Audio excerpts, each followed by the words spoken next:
Hi, Paul. Are you forgetting something, Tony? I'm not. Okay. I'm going to keep my mouth shut. There we go. Okay. Yeah.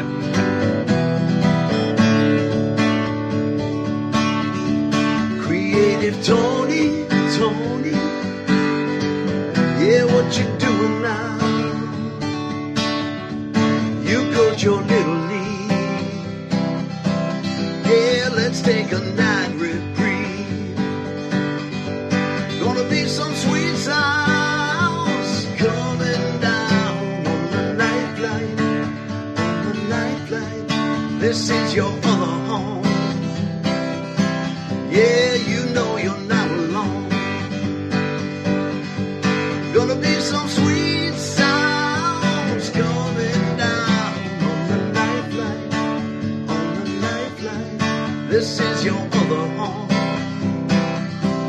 Yeah, you know you're not alone. This is Great Iced Tea. This is Great Iced Tea, says Mike Damone. That, my friends, is how you begin a night flight. Creative Tony, a lot of curiosities going on. If I could speak behind the scenes on the air real quick. Tony, do me a quick favor before I say hello to the audience. Look in the upper left-hand corner of our overlay. Tell me what you see. Oh, that's right. Yeah, there we go. There we go. Anyway, hello. Do we go there? Should we go there? Do we not go there? I don't know if that's copacetic. What do you? Yeah, there's a little bit better. Okay. Well, I don't want to show the audience our full hand just yet. But anyway, happy night flight, everybody. Great to be here. Creative Tony at my side. Paulie Mack at your service. Dude, a lot to get to. I mean, more than usual. Oh, that looks good. Do that again. Raise that with the yeah, see, that should be an ad right there with the William Floyd glove, sipping a nice that glass is a great glass. The pre-show post of the night goes to Patty from Napa. Patty inquiring, is Paulie on the wagon like Rags? Well, you know what's going on, Patty? I'm glad you asked. Because I am. I'm armed with a glass of just pure H2O. Can you imagine if that was straight vodka? It's not. It's yeah, that would be enough to probably kill me. But no, this is just some water. I do have a gig with the Freestone Peaches in a couple of days, and I'm trying to mind my throat because I'm just not good enough to be like a Bon Scott drinking, singing. I can't do both. So I'm drying out for a few days. I got a gig on Saturday. We're going to give tickets away for that gig, actually, tonight. So stay tuned for your chance to win. If you want to come on out, see the Freestone Peaches. It's an Allman Brothers tribute band. I'll be doing 5 or 6 tunes. Really looking forward to that. Should be a lot of fun. Now, Tony, before I set the stage for tonight, talk about the guest joining us. About 20 minutes ago, I'm downstairs watching the Dodgers-Reds game. I'm minding my own business. The Reds have the bases loaded, no outs. Mm-hmm. They couldn't even get a single run home. They couldn't get a run home. Dude, I got a PMP Sports Desk update if I can get an explosion real quick. Oh, wow. Okay, sure, Paulie. Dude, on the heels of the Reds not being able to get a stinking run in with the bases juiced and no outs, they are now trailing. Tony, bottom 6, it's 7-2. Just like that. I ain't laughing. I'm crying. I'm not laughing. I'm crying. All the other series have been pretty good, actually. Guardians win today. The Padres shut out the Cubs in Chicago. Pretty amazing game right there. And the Yankees, congratulations, Scarlet Fire. Our good friend Bonnie is a Yankee fan. They take out the Sox 4-3. So all those series tied 1-1. If the Dodgers win tonight, Tony, that's it. They wait. They cool their heels and wait. And when you say, how you doing? First of all, get the formalities out of the way. How's my guy tonight? How you feeling, T? I'm great, man. Happy Wednesday. Happy hump day. You know what, Bonnie, Scarlet Fire, nobody's perfect, okay? We love you, but you being a Yankees fan, nobody's perfect. It's okay. Probably your only flaw, but that's okay. We've all got him. It's okay. Bonnie proves the exception to like make the Yankees slightly more likable because Bonnie's one of the great ones. And then our great friend Mark Cannizzaro of the New York Post, he's a Yankee fan. And then you got Nick Totoro out there, who, by the way, has a role in the new Spike Lee movie called Highest to Lowest. It's on Apple TV. I watched it last week. Nicky Totoro has a scene in that movie where he's wearing a Yankee jersey on the subway, screaming at Red Sox fans. If you guys haven't seen this, Scarlet Fire, go out of your way to watch that one scene. It's Nicky Totoro unhinged, just losing his mind. F the Red Sox, like chanting. His face is all red. It's great stuff. Anyway, Tony, you were saying, buddy, how are you tonight, man? Good, man. And I watched a lot of baseball today. Took some notes. The Cubs lost. I was rooting for the Cubs. The Reds are getting crushed. I was rooting for the Reds. The Red Sox lost. I was rooting for the Red Sox. The Tigers lost. I was rooting for the Tigers. So the exact opposite of yesterday, except for the Dodgers whooping that butt yesterday as well. Shohei, dude. Shady Shohei yesterday, leading off the game, leading off the Dodgers. There it is. There it is, Tony. You landed on it, dude. Shady Shohei. Well done, brother. Well freaking done. From this day forward, he shall be known as Shady Shohei. Dude, it's a great nickname. Hey, I also want to say, Tony, take a nice sip. Relax over there. I'm going to let people know our good friend Bo Blanchard is going to join us tonight. He is the Associate Director of Institutional Giving with the Mill Valley Film Festival. He's going to join us at 8:30. Talk about what's coming down the pike. It starts tomorrow night as the premiere. It's opening night at the Mill Valley Film Fest, and I think he's got a couple tickets to give away. That will be a lot of fun for somebody in the audience, but just be advised. When we give these tickets away later, we'll ask you to email in, and we'll take the first responder. But we're going to ask you have to attend. Don't take these tickets if you can't use them, because it is a quick turnaround. The event is tomorrow night, opening night. We're talking red carpets, you know what I mean? Stars, starlets, Bo Blanchard, Mill Valley. Maybe Bob Weir will roll down. Heard there was a film fest, y'all. I don't want to miss it. You know what I mean? You don't know what's going to happen over there. So good luck, and we'll talk to Bo at about 8:30, T. But we got lots to get to even before that. Yeah, dare I say it, there'll probably be a better night at the Mill Valley Film Festival than Niners Rams, dare I say, with what's going on down at the Vi this week and the news coming out of Santa Clara. Demarcus Robinson is wide receiver 1, I believe, this week. The revenge game going up against his former team, the Rams. But, dude, the Rams are playing good on both sides of the ball. Paul, you and I were talking about it earlier today. I don't feel good. I don't feel good about tomorrow night down at SoFi.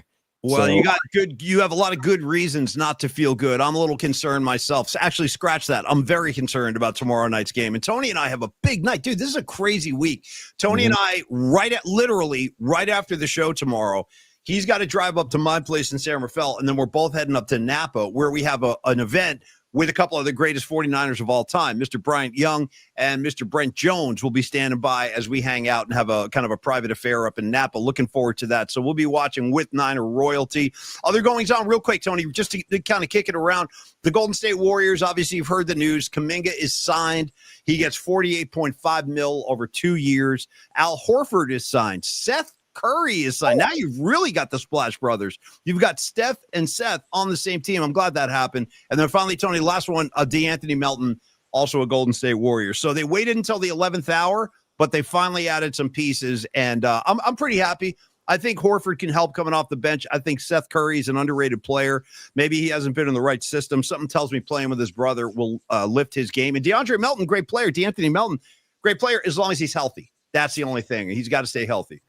Hey, Kuminga, you got your contract. Oh, good for you. You know what I mean? Oh, good for you. I don't know how I'm supposed to feel about this. Like, am I supposed to be happy about it? Like that the whole summer was basically wasted? I don't know. Weird, man. And it's a weird deal too. 1 year and then a 1 year option. Like, you better produce, man. You better perform. And he's the youth of the team. And because the second half of the roster is on the older side. So stay healthy. They could be a damn good team. But that is a huge if they stay healthy. Big if. I just want to remind people that, the last time the Warriors signed a promising young player that I can remember in a significant deal was Jordan Poole. And look what happened. Draymond wound up punching him in the face. You know what I mean? Now he's in Washington. So these things don't always play out. They don't always play out the way you hope that they do. In this case, obviously, I hope it works out, but I need to see it from Kuminga. I need to see it. Obviously, he can go to the rim.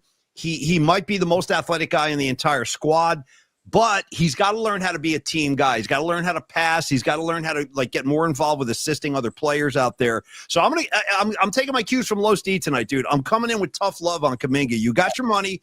Nice. You better start performing. That's all, because the window is tight with these guys. Butler, Draymond, and Steph are 37 and 35, respectively. So, listen, they got work to do in a short amount of time. Let's go get it.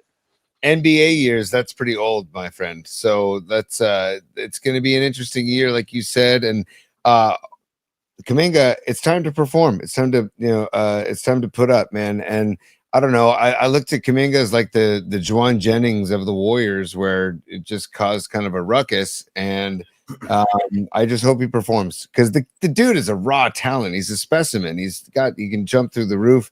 He's just, I don't know. Sometimes he looks lost out there. Last year at the end of the year, and I know a lot of it was mental because he's putting a lot of pressure on himself because his minutes were limited.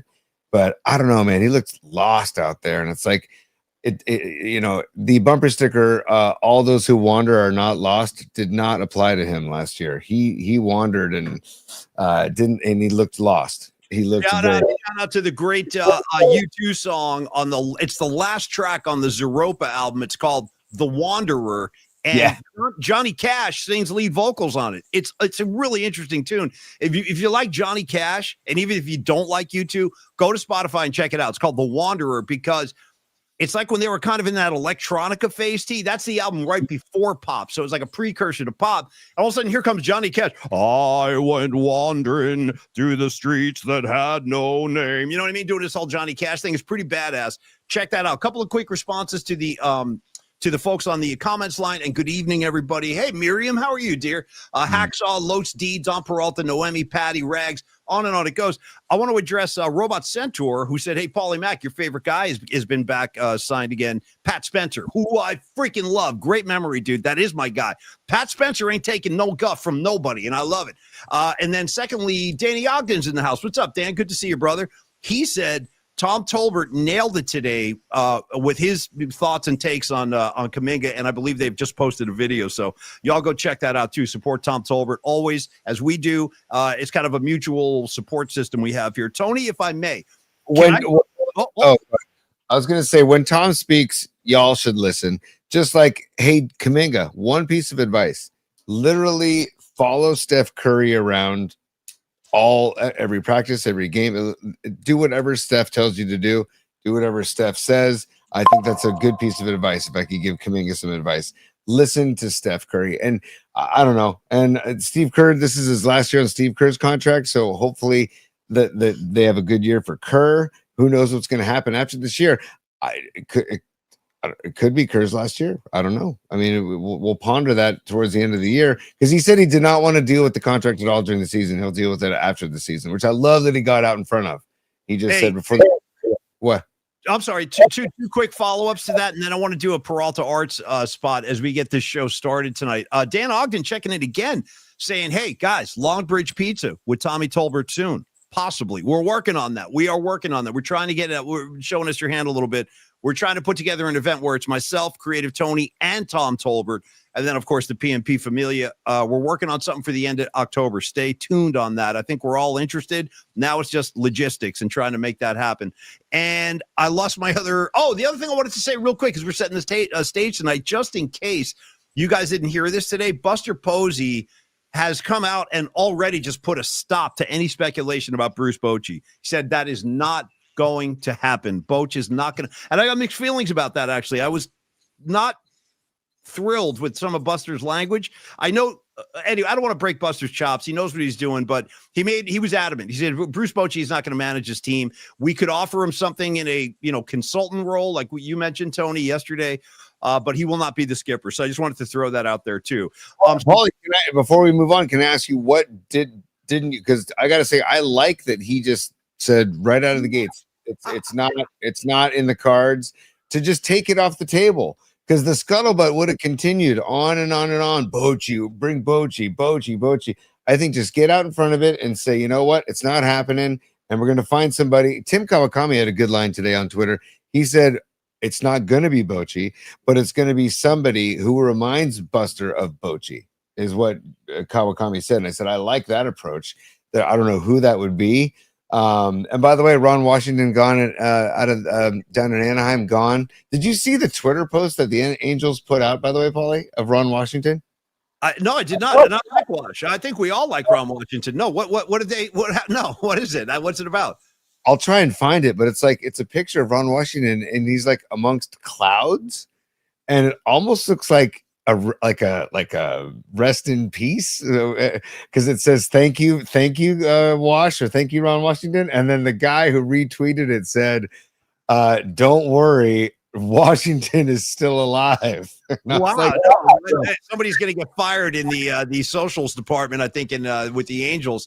Hey, Tony, I want to say that let's talk about Peralta Arts real quick. Let's talk about Dom Peralta, the great. And by the way, this has been a banner freaking week for Dom Peralta. This kid is doing so. I'm about to tell you some of the updates he has in store for not only us but everybody involved here. And then I want to say, as we're doing the Peralta Arts thing tonight, I want to say thank you, Dom, not only for the artistic contributions you make, but he was very helpful behind the scenes with the San Francisco Marin County Food Bank fundraiser that we've been doing for a few days. We now have the final numbers in from September because we only did this. Tony, how about this, bro? We launched this thing, I think, 4 days ago, and in 4 days we have, and I want everybody start applauding. This is you talk about great particles. Here it comes. Collectively, we have raised $1,480.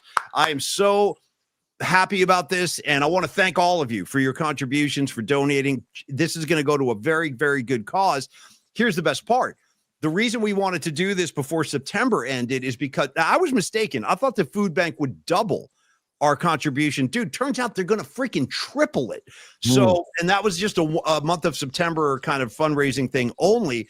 So it's in 1,480 from the PMP community, which means when the donation is made, it will be over $4,000. So again, well done, everybody. Thank you so much for contributing. And thank you, Dom. Thank you, Dom. Dom did a lot of the heavy lifting behind the scenes on that. So Dom, you crushed it. Thank you. And thank all of you for chipping in on this. It's a really good cause. Obviously, a lot of people in our area need a hand, and I'm happy to help out if we can. Okay. Now, the business at hand when it comes to Dom Peralta is Peralta Arts and Company. This, my friends, is where graphic design, illustration, music, and pop culture, they all collide. Peralta Arts is a full-spectrum creative studio specializing in bold graphics, vibrant illustration, and visual storytelling, carrying forward the spirit of legendary Bay Area artists. Think about all the striking posters you see when you go into the Fillmore, for example. Iconic album covers, immersive event branding, and a very unique artistic perspective. No question about that. We have an update. Tony, here it comes. Check this out. PMP, we got a merch drop coming next week. Dude, this is killer. We got Pauly Pizza stickers coming. Rags, I'll bring some back to Jersey. Those are my favorites where I'm holding the little pin or J and on the pizza box. I love that. Dude, the ladies of PMP /broads/dames from your own mouths, you guys. I'm not being disrespectful. These are the terms you use with yourselves. So ladies, broads, dames of PMP, you're going to have some merch coming out. And we're going to vote for one new item people would like for art that we've already created. There it is. Yeah, you're going to have stickers. I'm going to plaster the whole Bay Area with that bad boy. Tony, tell me more about Peralta Arts as we go deeper into this. Dude, Peralta Arts, stand by, Paulie. I want to get the picture off the screen. As much as I love it, I just want to get the picture off the screen. Of Peralta Arts. There we go. But Paulie, dude, Dom Peralta, our guy, like you talked about him, our art director who has just taken the ball and run with it. We can't thank you enough, Dom. But since 2014, 10 years going, basically channeling pop culture, music, and the energy. Dom's a big energy guy, just like we are, Paulie, and hence the particles. But the energy within our community, he puts it into, and they put it into every project: logos, posters, fine art, brand visuals, celebrating the Bay Area culture, Paulie. So, your story can get those same bold visuals, that same energy put into your project. Just contact Peralta Arts and Company. They'll bring them alive with Bay Area soul. Contact Peralta Arts, Dom Peralta, and bring your vision to life through Peralta Arts and Company. Contact them, Dominic at stellar.design, or text or call Dom, and he's a night owl. So you could probably even contact Dom or text him at night, 650-796-3144, 650-796-3144. And Paulie, we haven't shown this in a while, but I wanted to show this as we wrap up Peralta Arts. I had it up earlier, but I wanted to make sure that we remind people of the great artwork that Dom did for the Metallica poster way back when. I showed you the Pauly Mac sticker and poster earlier, but he made this Metallica poster for all of us going down to Levi's for those two shows. And that poster could have been sold in the lot or inside the venue, and Dom would have crushed it. But just the kindness of Dom's heart, he made it. But he's selling them now, and you can buy them on our merch site at Pauly Mac's Particles on YouTube. You click the link at the top of the bio, and there's a bunch of links and you can see our merch page. I think it's the second link in the links. And Dom, thank you so much for all that you do, not just for us, but for everybody in your community, buddy. Hey, it's funny too.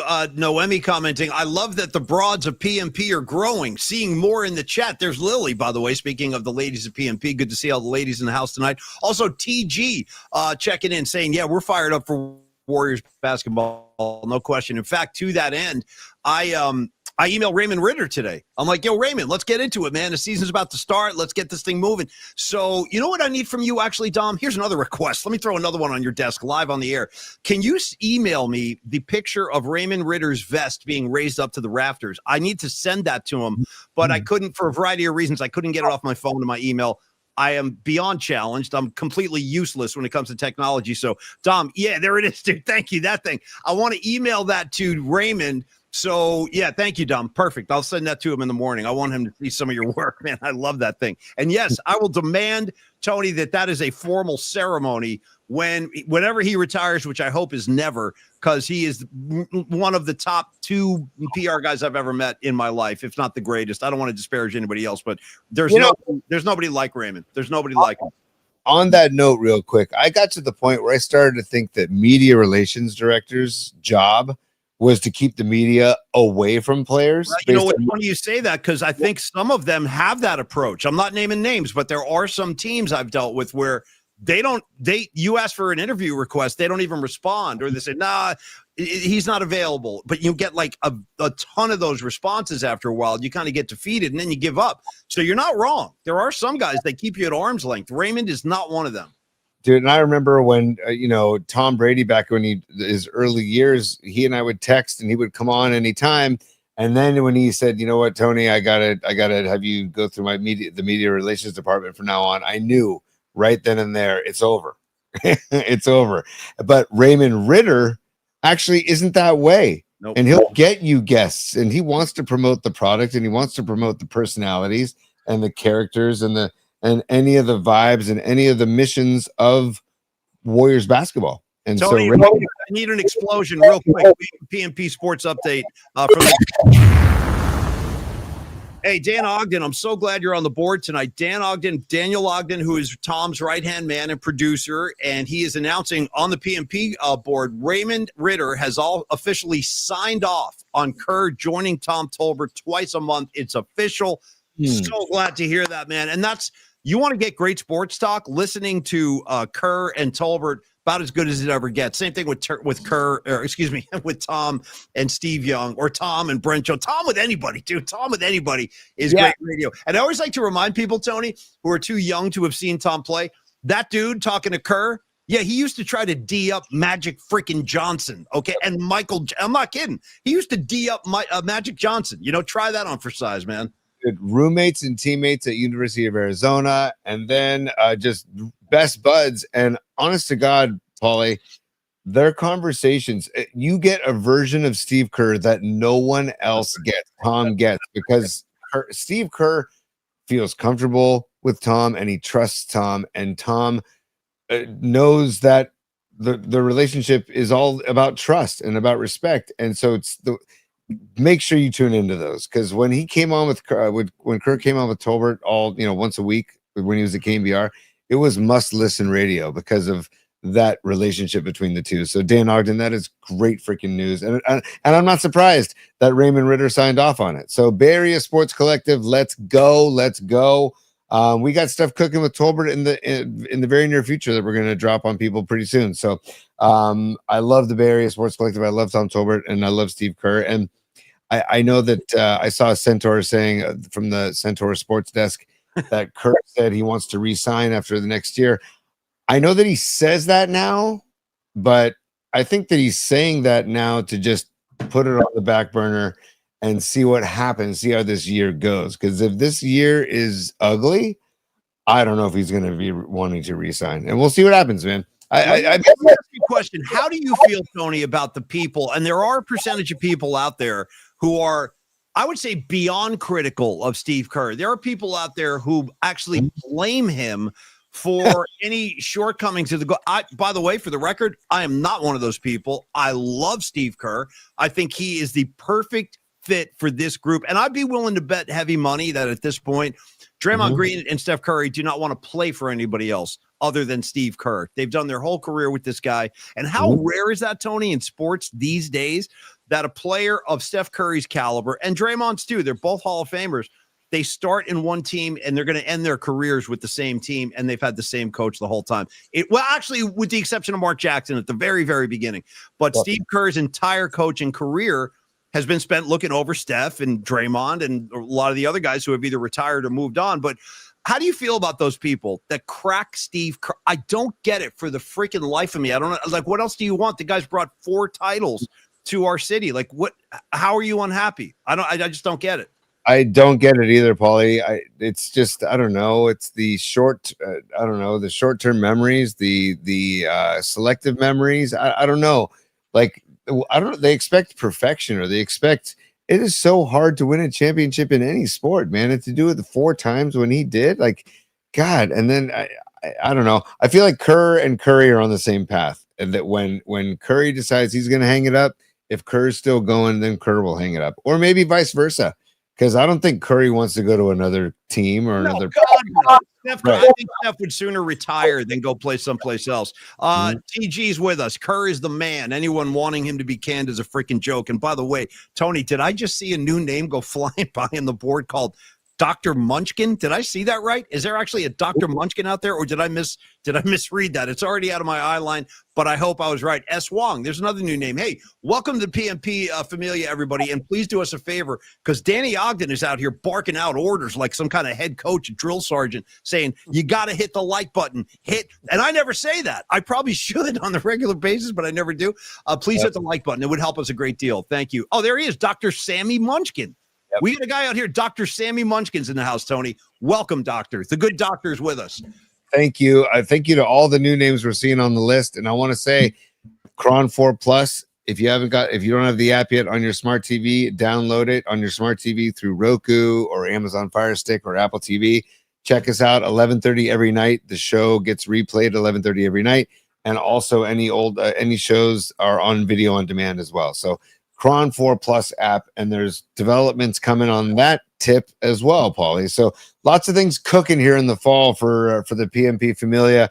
Paulie, we're not going to get to it now, but we promised the mailbag tonight.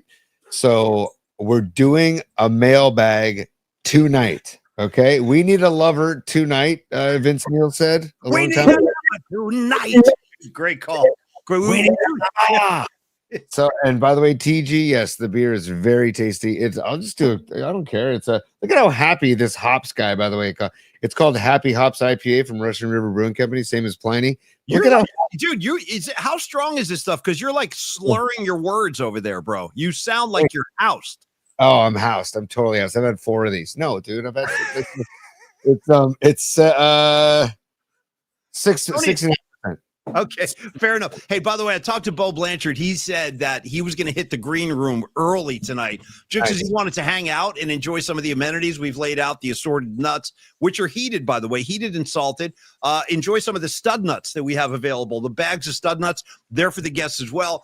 Cold drinks, hot towels. We've got trickling water and soothing kind of meditation music playing. But if Bo Blanchard is ready, let's bring him in so we can talk about the Mill Valley Film Fest starting tomorrow night. Yes, I will, Paul. I just want to bring in real quick, if you want the stud nuts, just in case Bo Blanchard is enjoying some of these in the green room, or possibly he's enjoying some of the ranch flavored stud nuts.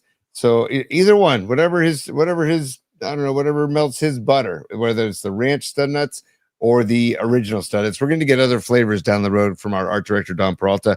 But yeah, Paulie, let's bring in Bo Blanchard from the Mill Valley Film Festival. Come on, Bo. Let me hold on one second. I'm going to change the screen here, buddy. Let's clean that up. We'll get Bo on the camera. Hold on, Bo sits. There he is. What's up, Bo? This is Bo Blanchard, everybody.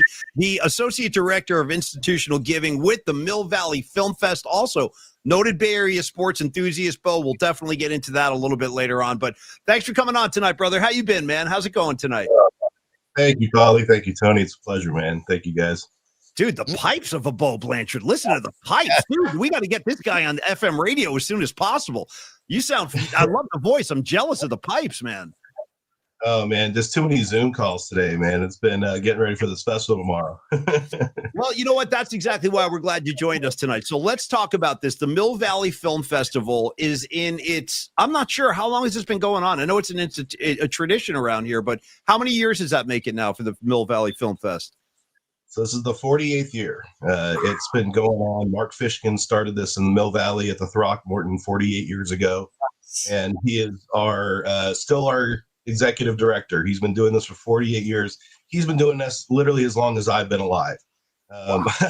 My birthday follows the festival, so it's a stark reminder of time passing and everything. But yeah, 48 years. It's older than Sundance. Was kind of born out of the Coppola, Lucas, John Cordy trope of filmmakers, kind of those Zoetrope guys that were kind of mavericks at that time in the 70s. And yeah, he was a big film lover, foreign films, documentaries, everything, and started this festival going into its 48th year. That's amazing. Congrats on that, man. And when you hear or talk about the Mill Valley Film Festival, if you were going to compare it to some, or I don't even know if you could compare it, but like in terms of something like the Sundance Film Fest, which has become a huge event, do you feel like the Mill Valley Film Fest is still slightly under the radar, or has it grown significantly in your time with the organization? It's definitely grown since in my time here. I've been with CA Film for 16 years now. Nice. And it's kind of on that same par of like Telluride or Tribeca, those kind of films. We're at the same time as like London and New York, so we share a lot of the premieres of those films that usually either kick off at the Toronto Film Festival or the Cannes Film Festival. Those really kind of kick off like the programming that what we're going to feature. But it is kind of looked at as like the California kickoff for the award season, both for the Academy Awards. We have outside of New York and LA the largest contingency of Academy voters here. Wow! So they usually attend the festival. That's why we get so many great, attendees, talent. They all want them to come here and kind of meet everybody. Well, Bo, and Tony, by the way, if you want to jump in here, please do. But I do want to ask Bo about one film in particular, and then we'll open it up. You can tell us about some of the other films you're excited about.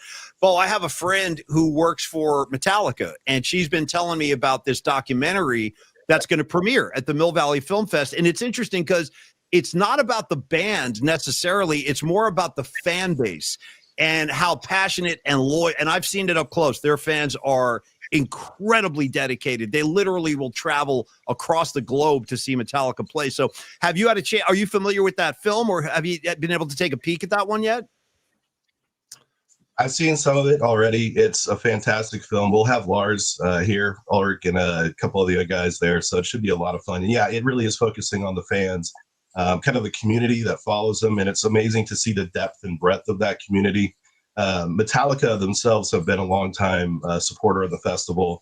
Lars has hosted a number of films. He actually knows a ton about cinema, world cinema. Like some of my most impressive conversations with him have been about films that I studied at film school at USC. So he's impressive. And yeah, we'll have a fun party at the Outdoor Art Club across the street after that, kind of celebrating all the fans that'll be there. And yeah, it should be a wonderful evening.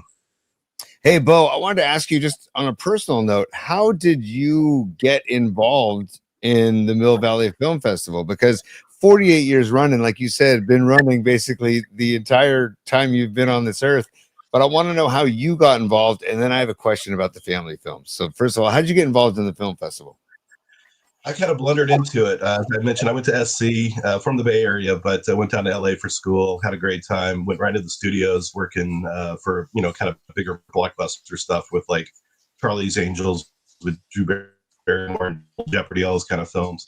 And then came back here late, 2000, 2008, 2009. I didn't know many people in the film world in the Bay Area, so I actually started to work with the San Francisco Film Society at the time. Then it's called SF Film now. And that's kind of the San Francisco version of what we do here in Marin. And a lot of folks kind of go between those two as they're working seasonally for the film side of things. And after just a couple of years, I, kind of got hired full time. I never thought I would do this as a career. I was a filmmaker before and, try to be an actor, all that kind of good stuff. But it's really been a lot of fun. It's like this, niche part of what a film's journey is. Very celebratory. Some of these filmmakers have been working decades on these films to try to get them made. And now it's their chance to kind of celebrate with everybody. So Yeah. Well, Bo, if you That's could, a lot. I'm sorry, Tony. Go ahead, T. I want to know when Bo is going to make a movie about the Oakland A's and the Oakland Ballers and the Ooh, whole. here Because we go. Here we Bo, go. before we get into that, dude, because first of all, Bo, thank you for all of your activity on social media about that. But first of all, we have the PNP Familia here. That's what we call our audience, and it's a great crew of people that tune in every day and night, and we're so thankful for them. And they're also, a lot of them are parents, and I noticed you have family films too. And I noticed that there's a remake of George Orwell's Animal Farm with like Seth Rogen and Woody Harrelson doing voiceover, Kathleen Turner, Glenn Close. Have you heard anything about that or seen any clips of that? Because that makes me want to get the kids and bring them as well. It's incredible. It's one of those films that I think our programmers are more excited about of anything, which is funny coming out of the family films kind of category.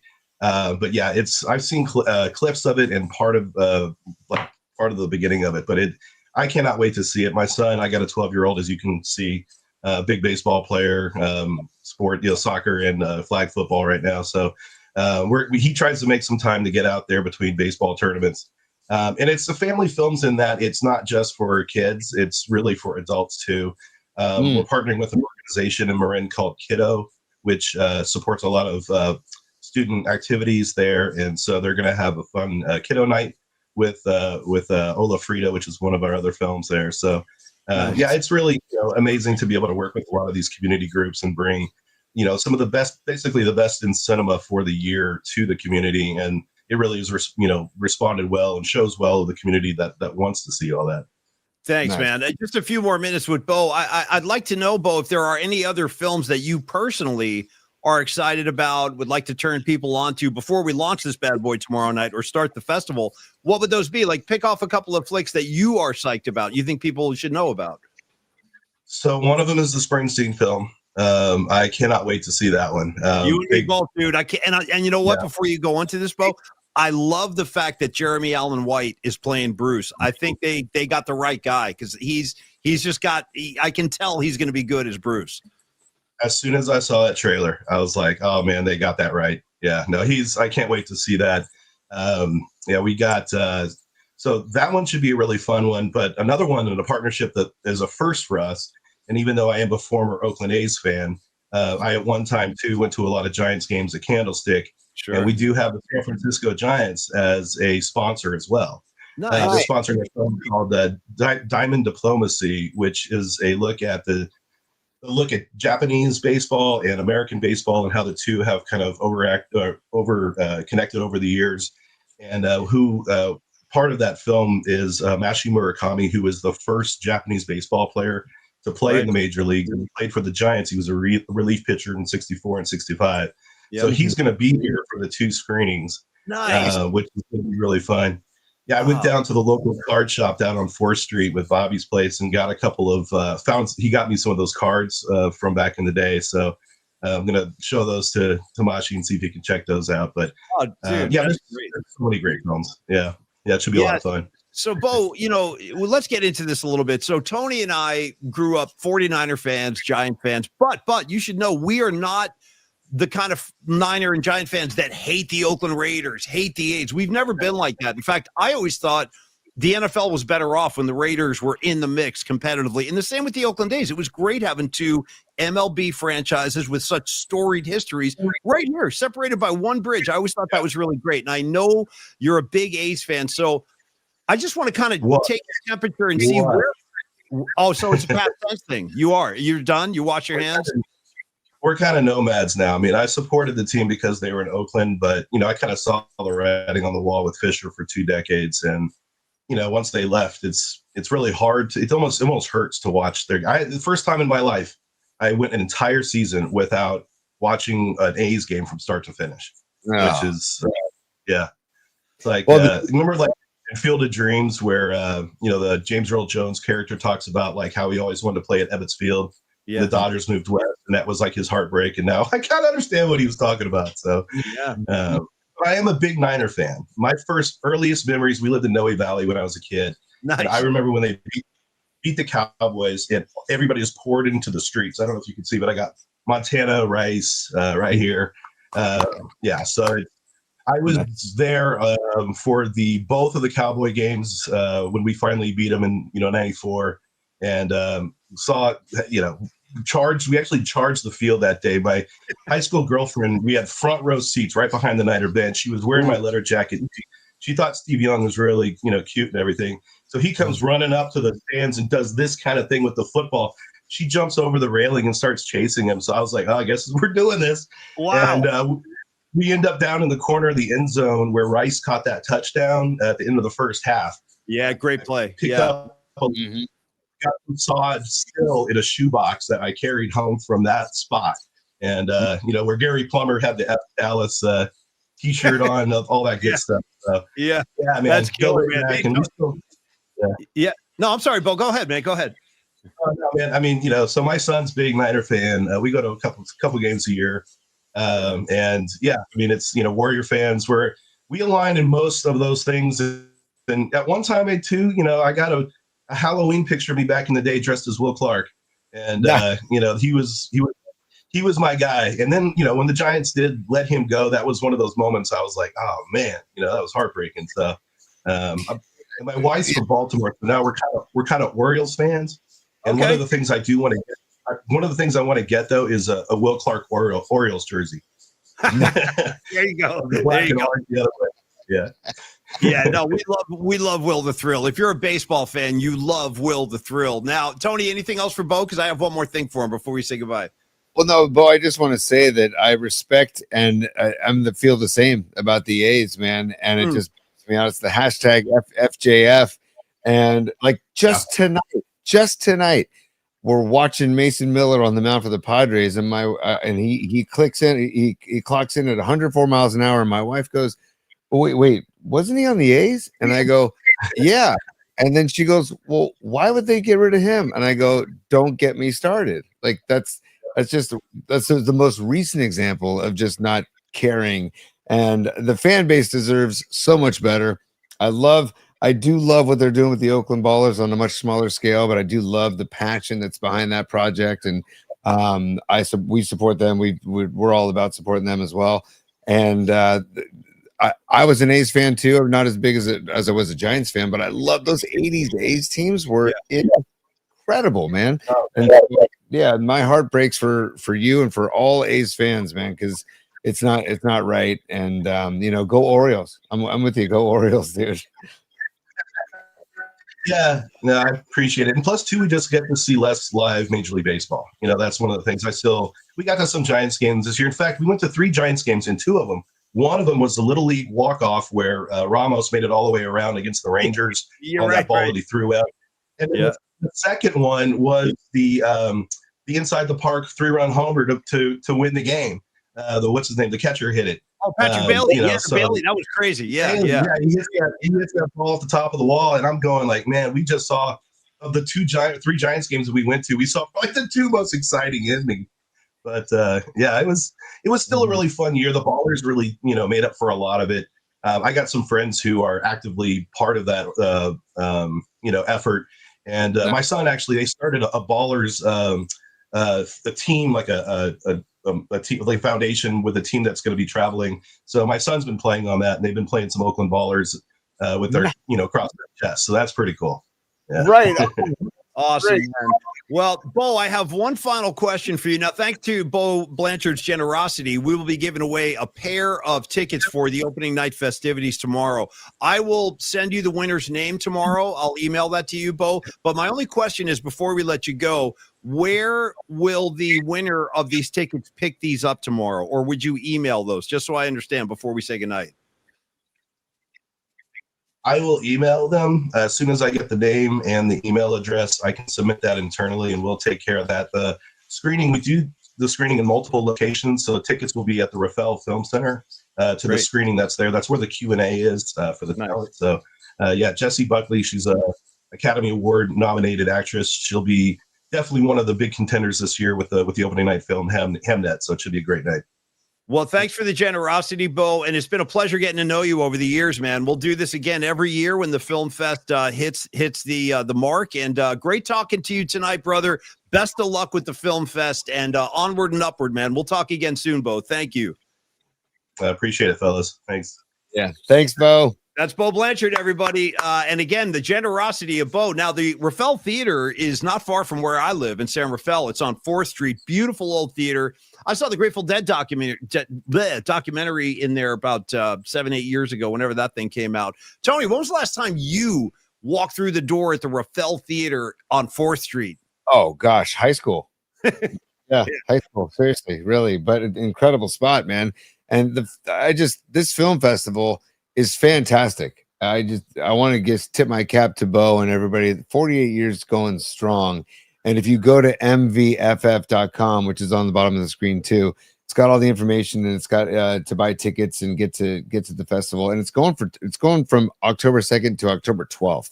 So you got a ton of time to go check it out. And I love the film festivals that I've gone to. I love walking into a theater not knowing a thing, and just sitting down and just getting into it and not knowing anything about it. You know what I mean? I like like a Beastie Boys hand gesture in with that. You're like, I go in, I sit down. Dude, give me another one. Yeah, I sit down. Dude, I want more of that from Creative Tony, dude. I walk through the thing, kind of Dice Clayish. I go in, I sit down. Oh, you know what I mean? But yeah, totally. But here's what we'll do. The first person right now who can email the following phrase to pauliespod@gmail.com will get the passage for tomorrow night, but you got to use them. Don't email if you're not going to use them. Bo's being super cool. This is opening night, red carpet, starlets. You heard it. Academy Award winning actresses nominated. The phrase that pays is Mill Valley Film Festival. Go email them in. Whoever gets there first will get the tickets as long as you can go. And then later in the show, Tony, we'll give away a pair of Freestone Peaches tickets. And let me just tell you this. I didn't see the Dodger game last night because I had band practice with the Peaches. And by the way, we go down to Menlo Park. We rehearsed down in Menlo Park. And I got to tell you what, dude, we went through the material last night. This band, I cannot tell you how good these guys are sounding. I mean, at one point, Tony, we were doing Whipping Post, which is like this massive piece of music from the Almonds, if you don't know the song. And it's anyway,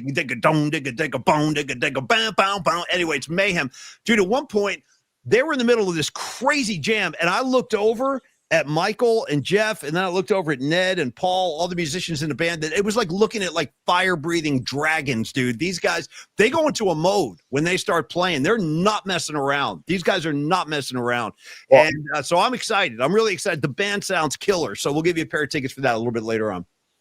I understand why the rehearsals are intense, dude, because that music is intense. It really is.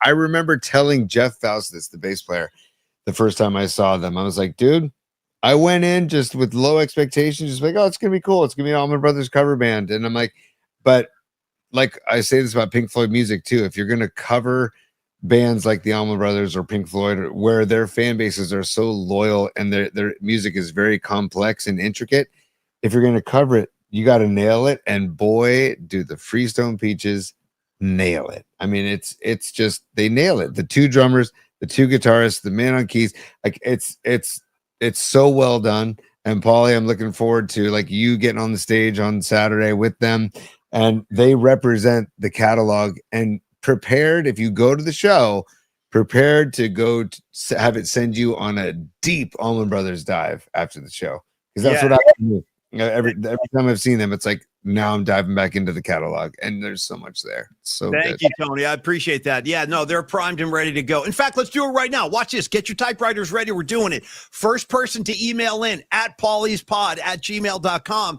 with this phrase, eat a peach. Email it in right now. Whoever gets there first with the eat a peach catchphrase, you will get the tickets for Sweetwater. But again, please use them. Don't just win stuff and then not use it. Somebody else could take them if you're not going to use them. So pauliespod@gmail.com. The phrase is eat a peach. And by the way, the history of that phrase, eat a peach, that's from Dwayne Allman, who said famously, the guitar player who passed away, sadly, a long time ago in a motorcycle accident. He said, he was doing some interview, Tony, and he goes, well, every time I'm in Georgia, which is where they're from, because anytime I'm in Georgia, I eat a peach for peace. That's where it came from. So eat a peach for peace. That's what it's all about. So good luck to you, and we'll see you Saturday at Sweetwater. Paulie, we talk about the word reciprocity on this show, and you see it scrolling on the bottom. Well, dude, Corinne, one of our favorite members of the PMP Familia, she emailed in today, pauliespod@gmail.com, and out of the kindness of her heart, she says, I bought a ticket for the Freestone Peaches, and I can no longer make it. So I would love to offer it up to the show to give away tonight.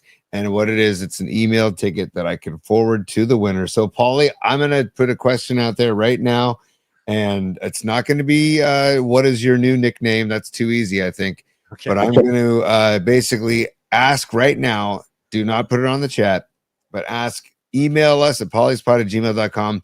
Paulie just said, he mentioned one of the songs they rehearsed at rehearsal last night. If you can name that song, the first person to name that song right now, pauliespot@gmail.com, will win Corinne's ticket to the show. And you're on your way to the Sweetwater on Saturday night. Thank you, Corinne. So kind of you to offer that up. Sorry you can't make it, but so kind of you to offer that up. And that's what the PMP Familia does, Paulie. Paulie, the reciprocity. You're right, buddy. And thank you, Corinne, for your generosity. It's going to be a really good time Saturday. I'm looking forward to it myself. All right, Tony, I've got if you don't mind, give me another explosion for the PMP Sports Desk. I have an update. That one sounded really good. We have a new score update for you. We're in the top of the 8th. The Reds are fighting. They're fighting. It is now 8-4 with one out. The Reds are still batting, so there is hope. Although it's a dim little flicker of light and hope there, they're still putting runs on the board. So it's 8-4.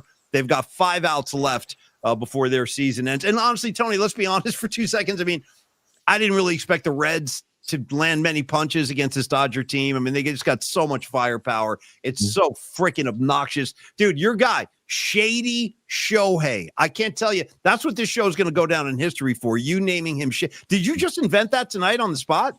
I don't know. I've thought we've talked about him being shady with all the stuff going on in his personal life and his translator and his real estate dealings and his gambling, and we haven't even talked about I don't want to make any accusations because we'll just see what comes out down the road. Because I don't know. I feel like there's more that we do not know. That's all I'm going to say.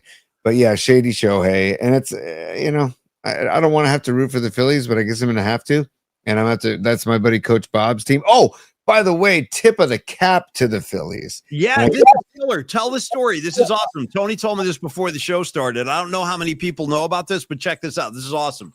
I can't believe that I'm tipping my cap to the Phillies, but I have to. And my dear friend, Coach Bob Wentz, who we coach soccer together, our girls play soccer together. Great guy, but he's from Philly it's the South Jersey that's Philly fans. Is that right? Yeah, Curry Hill and all that. Yeah, that's a Philly territory. Yeah. His family owns a Christmas tree farm in South Jersey, so they're big Phillies fans. So anyways, and Eagles as well. But I walked up to him today. I saw him today. I go, dude, your Phillies are getting cold. They're getting rusty, waiting for these wild card series. And he looks at me and goes, oh, no. I don't think so, buddy. And he sends me a story. The Phillies, and this is so smart, the Phillies had an inter-squad game tonight at Citizens Bank Park, and they sold tickets to it for charity, and they sold out the ballpark for an inter-squad game tonight just to stay hot, to stay fresh, to stay ready for the NLDS. I was like, that is impressive on so many levels. I was like, you know what? That's whoever's idea that was, great job, Phillies. And like I said, all the proceeds are going to charities that are involved with the Phillies organization.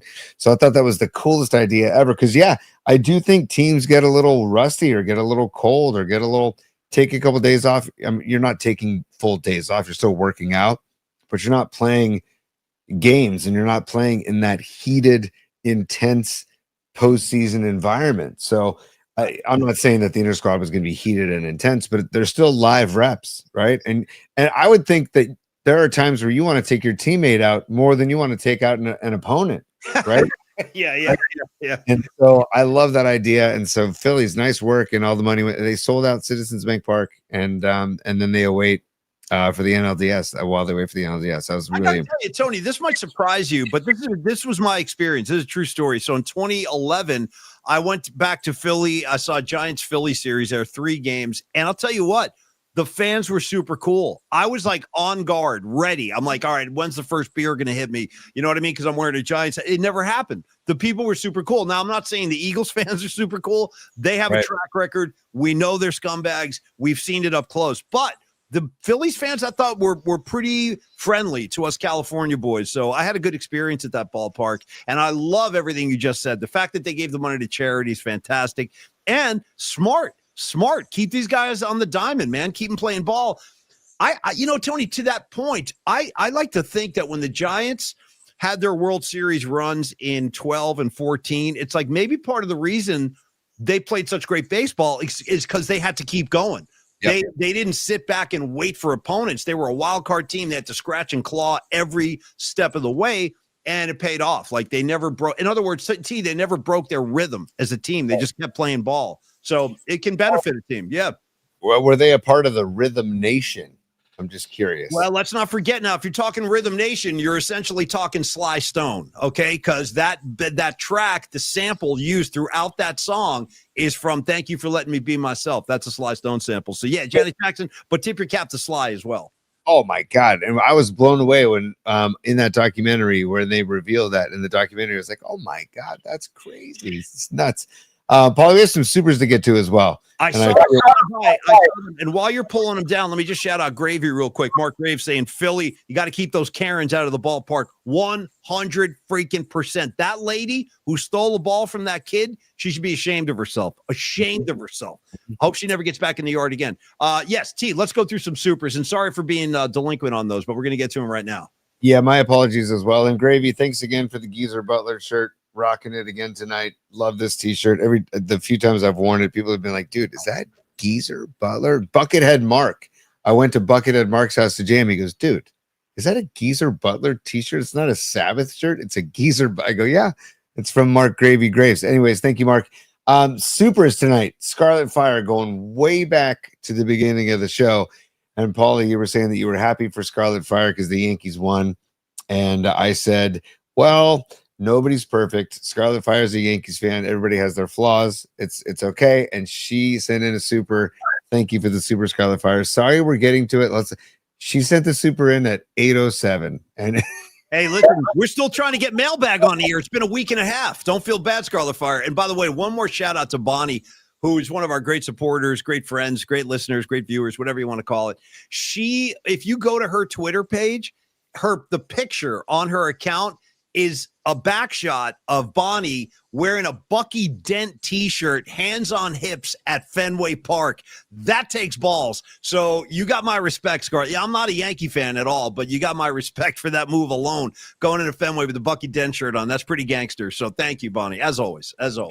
And thank you for the super, Bonnie. Much love, Scarlet Fire. And next one up is Marky Graves, and he says, I want Bochy for 1 year so he can get proper farewell and protects the team if there is a work stoppage the following year.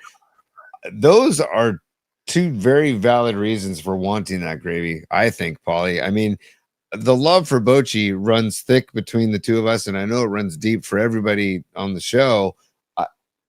Anybody that's doesn't like Bochy, I don't need to associate with you. Really. If you don't like Bochy, we don't like you. That's it. It's as simple as that. We're going to draw the line right there. If you can't hang with Boch, we can't hang with you. Apologies, but that's how it is. Yeah. If you need a beer, grab a beer. That's what I'm talking about. And by the way, trivia there. If you don't know the origin of that soundbite, that is Bruce Bochy seconds after he just told Brandon Belt he made the big league squad. And Brandon Belt is sitting in Bochy's office. This is when he was a little kid, essentially. And he was like, oh, my God. He's like, well, we're going to bring you up to the big club, Brandon. Grab a hat and get used to it and all this. And Brandon Belt's just sitting there, and he goes, there, you need a beer? Grab a beer. So that's the origin story of that cut from the old Showtime series back in 2011, which I enjoyed. Yeah, T. Oh, me too. I love that show. But I'm wondering, I haven't heard Brandon Belt's name at all. He just kind of vanished, and good for him if that's what he wants, but I haven't heard any updates on where he is or where he's living or what he's doing.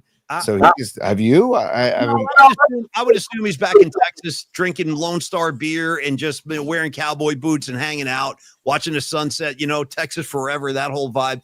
Because what else does he have to do? I mean, he's won 2 World Series, he won Gold Gloves. I mean, he did his job. He was a good Giant. He really was. I know he was always a polarizing figure. People wanted more. Do you ever feel that way? Like Brandon Belt didn't live up to that potential that we all thought he was going to be a 30 home run guy every year. That never, I think it happened once with Gabe Kapler. I think he hit 30, didn't he, that 1 year? But I enjoyed his career. He was sound with the glove. He had a pretty big bat. I got no beef with Brandon Belt, none.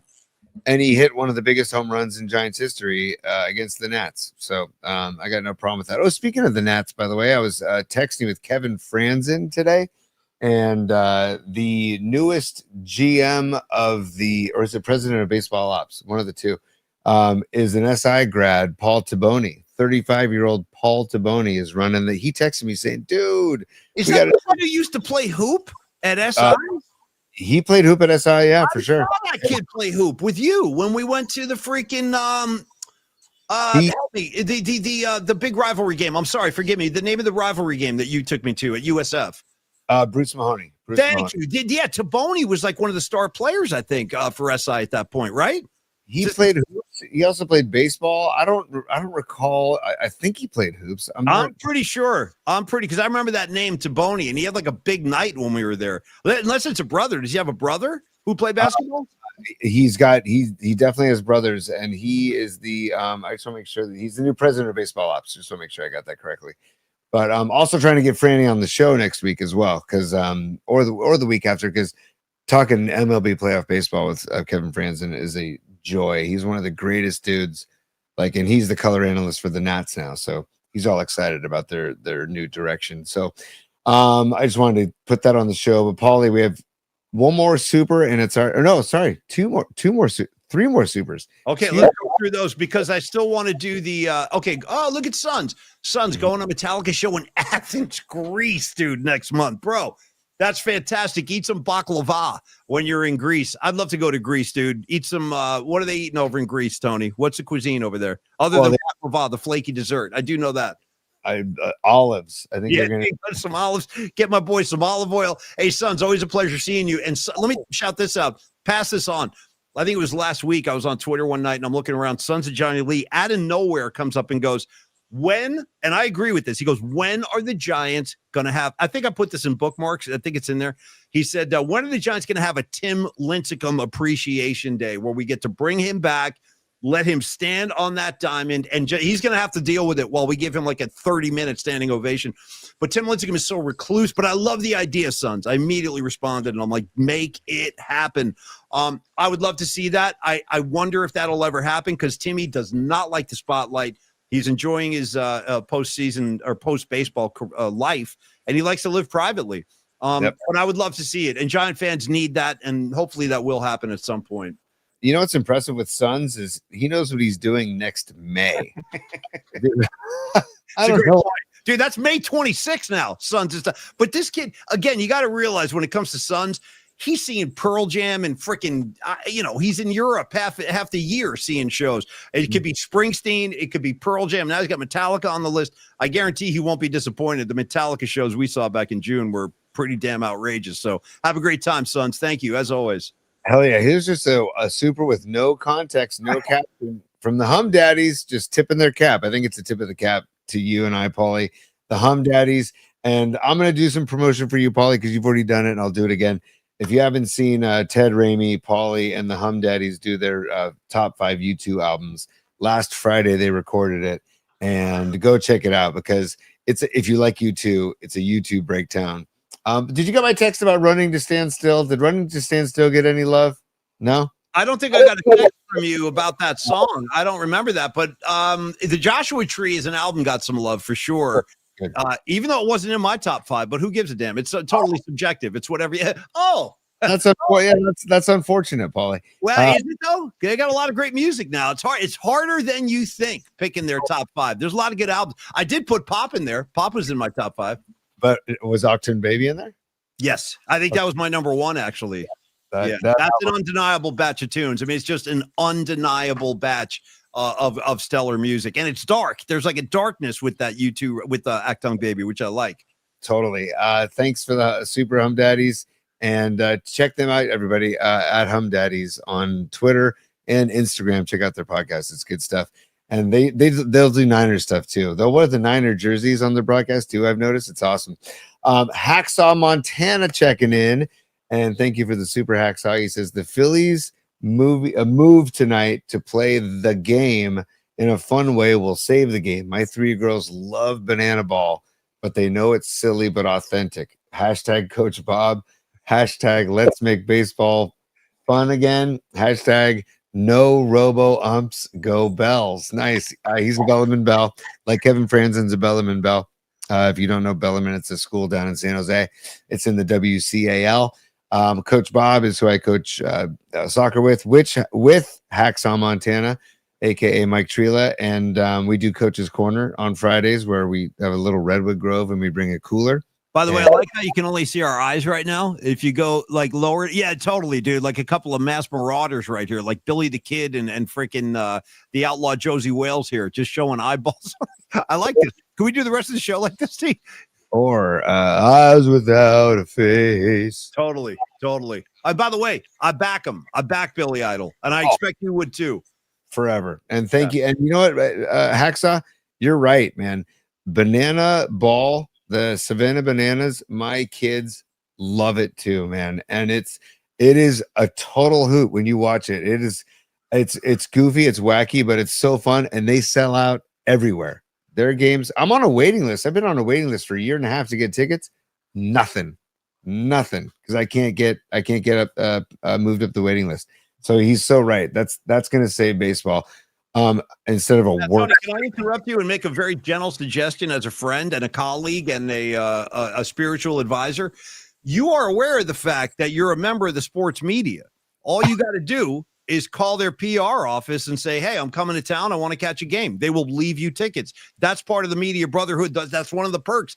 I would recommend you jump all over that. Forget that waiting list, dude. Make some calls. That's very true, Paulie, but I would like to bring, others with me. So I could probably just tell them what you need. Say, I need 4, and I want to be on the third base line. Chop, chop. And then do one of these. Tony, give him that hand gesture. Be like this. I want to sit on the third base line. Third base. Yeah, give him that thing. That'll definitely fortify. By the way, if I gave you box seats close to the field, 3 rows up, first base line, third base line, what are you taking? I would, gosh, good question. I was like third base line. For one, it's behind the giant dugout, and 2, I always love watching guys bust ass around third on their way home. I just like it over there. I don't know. Just asking. Yeah, I would probably go first base line because I love watching players take leads and take their jumps to steal bags like that. And I love watching pickoff moves too. I love that part of the game. So while we continue to mourn the slow death of traditional baseball that Tony and I grew up watching, here's another question I have. How do you feel as a pitcher? I don't think I've ever asked you this question, but since we're talking about it, how do you feel about the fact that pitchers can now only go to first base in a pickoff attempt twice per at bat? It's stupid. It's just stupid. It's stupid. It's not baseball. Sorry. It's just stupid. I hate it. I don't like it at all. And you know what's great about playoff baseball, Paulie? Is there's no ghost runner. The ghost runner is gone for Hallelujah. What a concept. Let's play the game. Let's actually play the game of baseball. Yeah, I love that, man. Yeah, and when you said third base, I was wondering if you were going to mention the rapper third base back in the day. Remember? I tell you, I remember those dudes. It was a bunch of white dudes, and I don't know that I can even name one of their tracks. I did. Can you? I'm thinking. I'm like really thinking, but I don't think I can even give you one track by. And what was the name of that guy? Oh, I got it, dude. I remember the guy's name. The big dude, the white dude. He was like a big kind of overweight dude. MC Search. Okay. MC freaking Search. Any third base fans in the audience? I don't know. I'm just throwing it out there. I do not include myself in that category. All right, MC Search. There it is again. Chuck 916. You know what I'm talking about. MC Search. That was our guy. Tony, I think hold on. I got it. I just got to share this, Polly. This is something that needs to be seen because since we're talking, and I think it's a rotating screen. Look at that. Do you see that? Dude, there's my guy, bro. That's Search right there with the glasses, dude. That's it. Leave that there. Leave it there. Go back one, please. It's rotating. Oh, it's like a slideshow. Okay, yeah. Even better. Look at that guy's lid. Look at it. See Search's lid, the cameo, dude. Oh, for Christ's sakes, that was not that one, Lord. That's the one, dude. The hair just going straight up. Oh my God, dude, what do you give me if I grow one of those things, T? Should I do that in the new year? Just do an MC Search just straight up like that? Be amazing. How about my boy in the middle? The both of these guys, dude. Oh, dude, I don't know. I don't know where you pulled that one out of. Hey, dude, this is what happened in the 90s. If you missed it, we had that going on top of everything else, dude. MC Blanken Search. Patty from Nap is a super, real quick. Hang on one sec. She goes, Mikey to Rags. The tie sucked, but go pack go. Also, thank you for helping our nephew. Okay, this is cool. This is a super from Patty, and it's directed at Rags. That's cool. That's the first super that's been directed at somebody else in the PNP Familia. I love it. And he's 3,000 miles away. He's holding it down. And for those of you new to the show, my friend Rags, Christian Nareg right there, he's in New Jersey right now where it's after midnight. This guy, Rags, you're going to get the Lou Gehrig Award when the smoke clears because you never miss a show. It's way past your bedtime, and you're still typing messages and helping people on the West Coast, and I love you. And I'll see you in about a week. I'll see you soon, buddy. All right, Tony, the time is what do you got? This is love for. I just saw Robot Centaur just added this on the chat, and he says when it comes to the mailbag, The rules are there ain't no rules. and just because it's new to the show, Paulie, I'm thirsty. This is great iced tea. Mike Damone has spoken. So I was just about to lead us there. I was going to say mailbag, arrow, and show close. So do we have time? Can we finally get into this bad boy? Of course we do, but can I just spend 1 minute, Paulie? And I guess we'll spend tomorrow's show talking Niners, Rams. We'll be joined by Rod Brooks tomorrow, so we'll definitely get into it. Brooksy and myself and Tony, we'll have a serious Niner breakdown as a kind of a pregame show. Yeah. I assume nothing will change from now until tomorrow. Mac Jones under center. Tony, bear with me 1 second. I'm sorry to interrupt you.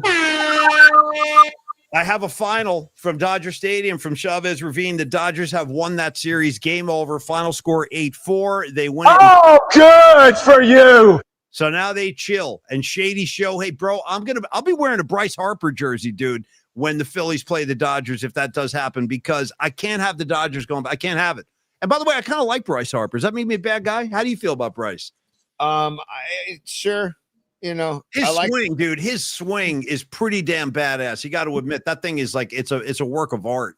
I love his story, man. He has been an incredible baseball player since like 7th grade or whatever in Las Vegas, and he was always just playing with older people. And you know, he didn't go to college, and he just went straight to the bigs, and he's been a stud since day one. And so you got to tip your cap.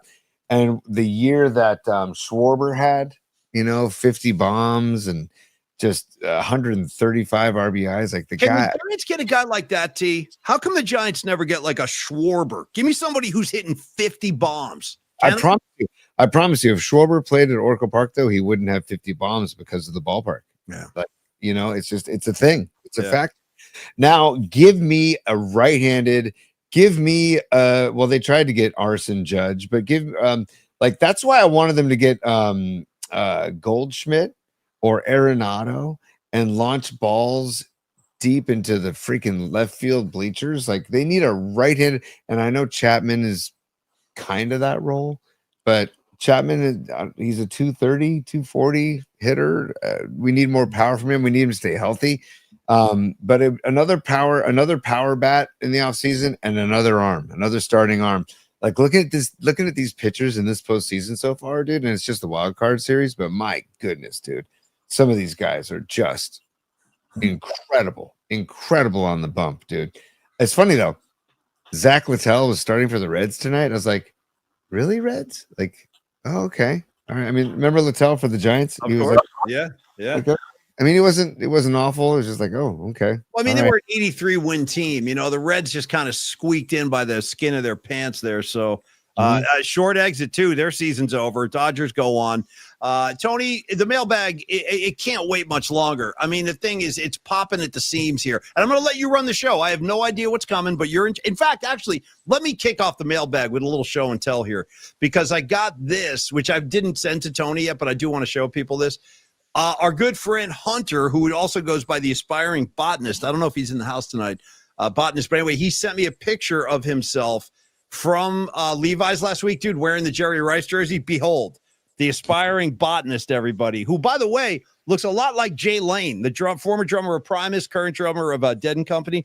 There he is, the aspiring botanist with his Rice jersey on. So he's looking good. Just to start the mailbag, Tony, and I'm going to let you kind of proceed from there.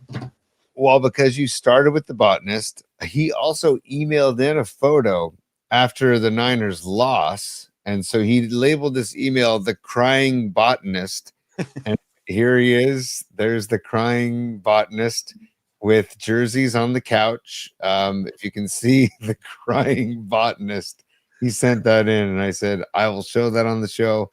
And I think that's I'm assuming that's a Ricky Waters jersey in the background. I certainly hope it is OJ Simpson, because OJ wore that. I saw him play at the Stick. I'm telling you right now, he was wearing 32. I don't think Botanist would rock a Simpson. So, yeah, let's assume it's got to be Ricky.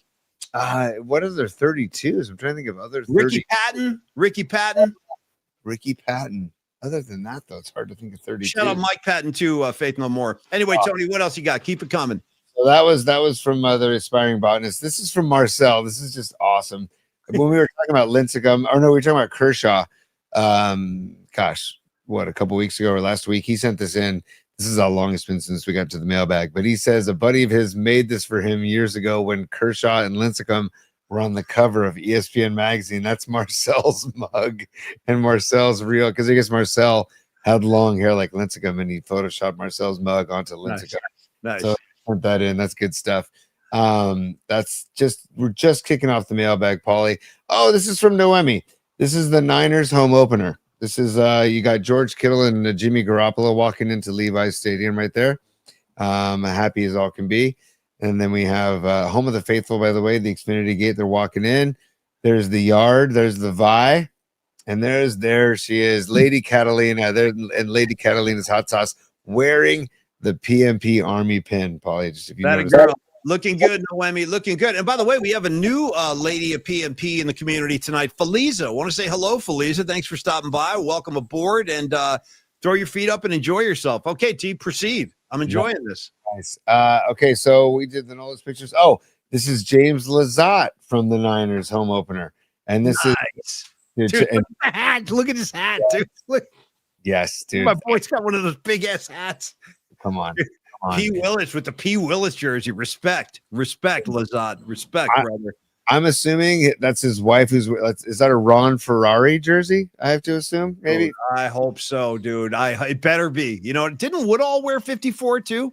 Yeah. Lee Woodall 54. Yeah. No, it's probably Fred Warner. My favorite Niner right now, Fred Warner. But dude, I respect the move to wear that hat more than I could put into words, because I couldn't. And he rocks it, and he looks good. He looks pretty damn strong wearing that thing. I got to be honest. He's looking strong. Dude, inside the yard right there. There it is. Okay. With the hat, dude, with that hat. Yeah. Dude, the hat is incredible. So great job, Lazat. Thanks for sharing the love on the home opener.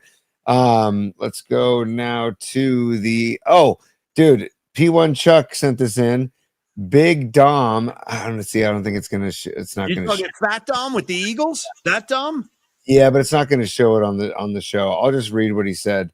Let me just get back to it. He says, Big Dom fined $75,000 for a texting violation against the Jets. So just this guy's up to no good, man. He's a jackass. He's a complete jackass, dude. Actually getting into an altercation with a player on the field, Dre Greenlaw. Hey, Fat Dom, check this out. You are lucky Dre Greenlaw didn't get his hands on you, because Dre Greenlaw would have ripped Fat Dom's head off. So, yep. And I blame Fat Dom. You have no business being on the sideline, and I'm sick of his act. I'm sick of Fat Dom top to bottom. So anyway, thank you, P1 Chuck, who I love. This is our boy Don Peralta and our boy No Stinking Badges, Greg, and they just sent a picture from Cheap Trick at the Guild the night before you saw them, Paulie. That's them at the Guild, and a shot. And there is Ozo Motley the next day at there was a South City Music Festival. Pecan was there. I know Pecan was there because he posted about it. Nice. And I think Neil Donati was there, but that's Ozo Motley. That is from No Stinking Badges. That's Greg. Now this is from okay, I forget his. I see Dykstra. I just saw Lenny Dykstra. He just sent in the photo, and the email is just titled Dykstra's mug. Who sent this in? It's the name is Alex, but he has an on-air name that I'm blanking on right now. But his name is Alex, and I'm sorry that I'm blanking on his handle on the show. He has a different handle for the show, but he sent this in of Dykster's mug. Look at the size of the chaw. I want to say I'm a Lenny Dykstra fan for starters. He was part of the '86 Mets, and I always enjoyed him. And let me just say one more time: I told the story a couple of weeks ago that when Lenny Dykstra was in the bigs, he used to research the home plate ump before every game, find out who was going to be back there, and then he would ask around. He would be like, "Hey, what do you got on this guy?" Say it was Joe West or something. He'd be like, "Hey, what do you know about Joe West? Any missteps, anything going on?" And he would find out like if the ump was seeing somebody behind his wife's back, stuff like that. And then when he would be in the plate, he'd be like looking down, like kicking dirt in the box, and he'd be like, "Hey, Joe, heard about your side piece. Let's keep this at bat fair. Let's keep it fair." And then like he said, like he would and this was an interview I heard him when he was on the Howard Stern show, and he said like a ball would come in low and outside, ball one, and Dykstra would be like, "You sure about that, Joe? Because I don't want to have to go public with what I know," stuff like that. So he would work the umps big time. That's just Lenny Dykstra being Dykstra too. Then the chew, second to none. Outlawed today, but back in the day, Dykstra was chewing and spitting up a storm. It might be outlawed, but Devers still rocks it on a daily basis. 100%. I saw Rodon had a big chew in tonight when they pulled him off the mound in Yankee Stadium. Who, by the way, I'm not a fan of. These guys using San Francisco to get a bat. I'm sick of that S. So anyway, Blake Snell, same way. I don't even like seeing Blake Snell's face. I don't even like looking at him. I'm going to be about as petty as I can be. But when I see Snell, I actually get upset. I get pissed off. You know what I mean? Thanks for nothing. Thanks for nothing. I feel that way about Kike Hernandez. When I see Kike Hernandez, I get aggravated. The guy who who pisses me off more than anybody is Patrick Mahomes. And I caught myself, dude, in my own rage when I saw Mahomes for the first time this year. It was in that Brazil game. I saw him, Tony, before the game, just walking around the field, and I got pissed. I'm like, oh Jesus, look at him. There he is. I got to deal with this again. A couple more supers, T, and then we'll do a long bridge spot for our good buddy Neil Denardi. Yeah, hold on. I'm not done with the mailbag there, Paulie. I apologize. So stand by because we've got a couple more. We got people sending in the grease slap videos, which is great. P1 Chuck sent in this great picture of Black Sabbath t-shirt from 1981. That's the Mob Rules tour. I know it. I know the artwork. Yeah, that's the Dio Sabbath era there. Ronnie James Dio. Very nice. Yeah, Black Sabbath. Yeah, incredible stuff. So. And then we shared these. I can't remember if we shared these, Paulie, but some of these pictures, I don't know if you shared on the show, the backstage shots of Rob and Xander from your night with Cheap Trick. Yeah. And there they, I mean, that's Tom Peterson, the bass player. Super cool guy. Really, really cool guy. Yeah. The green, is that a suede jacket? It looks like a suede jacket. And let's not sleep on the fact that he's wearing a Joan Jett t-shirt as well, which rules because I back Joan Jett. So yeah, Tom Peterson, rock star extraordinaire, super cool guy. And dude, for those Harry Potter fans out there, his hat looks like the talking hat in Harry Potter. Those who know Harry Potter, you know what I'm talking about. And then look at that. There's Vicky right in the middle between Tom and Xander. It's a great shot of Vicky right there. And then the set list. I forgot that they closed before the encore with Dream Police. That must have been badass too. So thank you for sharing those, Paulie. Yeah. And go back one more time because I saw Miriam in there from the Who. I want to show that picture too. Oh, she's yeah. One of the ladies of PMP who won those Who tickets. And lower left, yeah, right there. Yeah, so that's Miriam on the far right. See, she got the PMP shirt on. So that was before the Who took the stage at Shoreline. And of course, she brought her good friend, Tony, wearing the Megadeth shirt, dude. Megadeth, okay? And they were having a great time. Miriam, it was really fun hanging out with you. And I'm glad you had a good time. And I was happy because Miriam was a legit Who fan. Like she was really into it. She knew the band. She was a legit fan. So I was happy she got the, totally, the Megadeth Tom. I know. So anyway, that's Miriam and one of the other very famous and esteemed ladies of PMP community, Tony. Phenomenal. I guess there's going to be a Broads of PMP t-shirt pretty soon too that they can rock. So that's right. According to Dom Peralta. Dom, you keep rocking in the free world. Let's go. Oh, dude, look at this. This is our guy, Steve Groschel. Right? He had dinner with Will Clark, and Groschel wore the PMP Army shirt to the dinner and took a picture with Will wearing the PNP Army shirt. That is a great picture. And Groschel, you look money, and also Will Clark. Look, I love Will. We were just talking Will the Thrill with Bo tonight. There he is, lo and behold, the same old Will, man. I love Will Clark. Oh, before I lose this thread, I saw the Hum Daddies. Those are our buddies. He checked in and said, by the way, speaking of Ricky Waters will be joining the good people of the Hum Daddies sports talk show. So check out Ricky Waters with the Hum Daddies. Jake and his boys will be talking to Ricky. I know I'm going to want to catch that too. So just a little update, a little cross promotion moment right there. Hell yeah, Ricky running waters. This is Miriam from Motley Crue. This is the Motley Crue show. Remember you asked her to send in some pics from the show? Oh, there's the same friend again. She went to Vegas with her. Nice, far right. Okay, and she's wearing PNP again. Miriam, you are one of the good ones. Thank you for repping our show. And I'm a little jealous, Tony. I kind of wish I could catch one of those Motley shows. I really do, dude. And the guy, I forget the guy's name who's playing guitar now, but he ripped. Yes, he ripped. He's great. He played at the Guild recently. There's Vince Neil on stage. What do you think he's singing right there, Paulie? Just guess. He's singing the one you were singing earlier tonight. We need a lover tonight. We need a lover tonight. If you don't know it, you're missing out. It's on the Theater of Pain album. Everybody should have a copy. Go grab one. Yeah. See, I'm thinking he's saying at the Dollhouse in Fort Lauderdale. Girls, rocking in Atlanta, and the time will tell. That must be John 5 up on a platform there. Those are nice pictures, Miriam. Well done. Great, good stuff. So that's Patty's going, rest your voice. I'll be okay. I hope I'll be okay. But thank you, Patty. One other one. I thought I had another one. Will Clark. Oh, and then Paulie, where's Lily? Lily, this is for Don Peralta's Goha. We talk about the Goha, this thing, the Goha leaf cleaner right here. It's a creation from Stellar Design, right? Look at Lily. She bought her own Goha plant care leaf cleaner. This is her. These are her plants before. Okay, see that? Yeah. And she sent this in, and then bam, after. Damn! Wow, that should be used in the ad. Holy smokes, dude, that's incredible. Those look like $2. Wow, respect. That Gohan gets the job done, dude. That is amazing. Thank you, Lily. I don't know. I just like Lily. She's got a great vibe about her, and that's killer. Well done. It's so good. So there you go, Paulie. So, and then I have pictures of the slices for Sami that we can get into when we get into Longbridge. But we have supers right now at the moment, and then we'll go to Longbridge. Okay. Okay. So Paulie, right now we have now this is it Chutch or is it Chuck? Or I think it's Chooch. I think it's Chooch. Okay. Yeah. YouTube MC Search versus MC Hammer. So it looks like something we got to do some homework on, Paulie. There must be a video out there of MC Search versus MC Hammer. I can't wait. Let me tell you this, 916. After the show tonight, you know what I'll be doing because I want to see that. And I'm rooting for Hammer, by the way. I got Hammer's back. I don't have much time for MC Search. You know what I mean? I just don't. I'm sorry. Dude, Paulie, that's why we pray. That's right. We got to pray just to make it today. That's why we pray. Pray.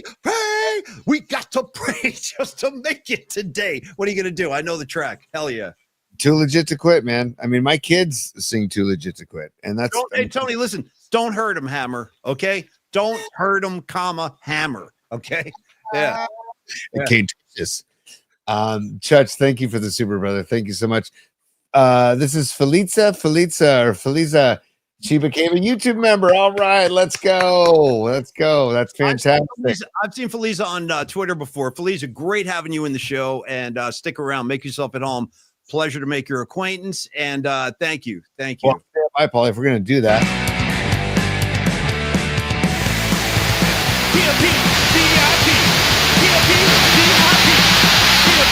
VIP. Join today.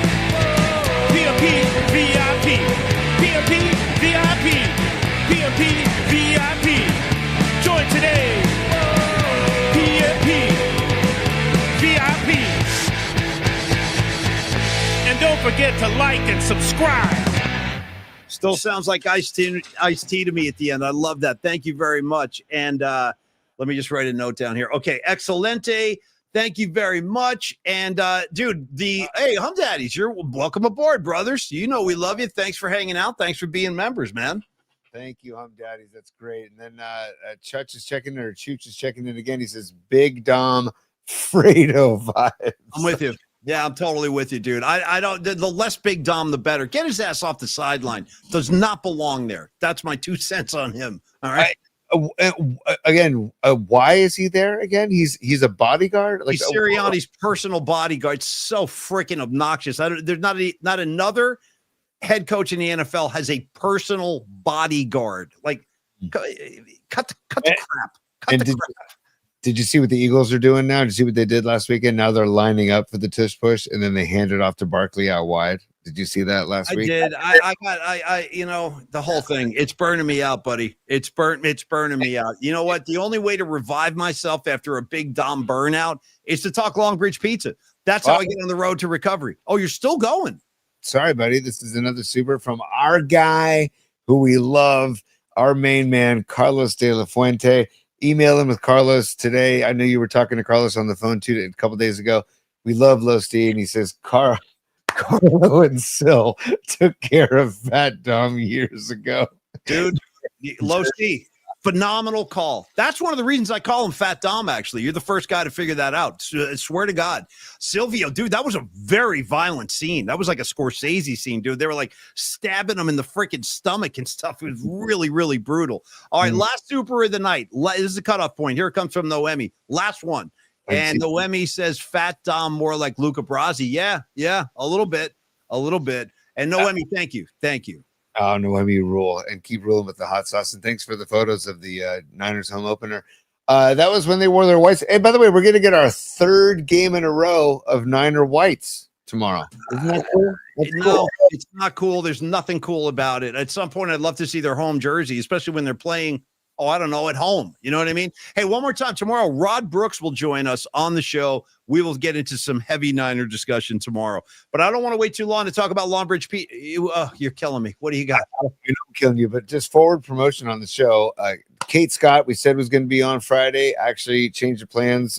She has something going on Friday, so we're going to have her on Monday. She's going to join us Monday, and she just got back from Ireland, and she said it was an incredible trip. We're going to hear all about it when she did the play-by-play for the Steelers-Vikings game. And then we're also working with the help of Robot Centaur. We're hoping Rita Oak, the artist who puts out the daily artwork from about the Niners. And she's great. And I think she lives in South America somewhere. I'm almost positive she lives in South America. But she's going to come on either next week or the week after. But, Paulie, before you get to Longbridge, if I could just share one thing, and then we'll be on our way. Her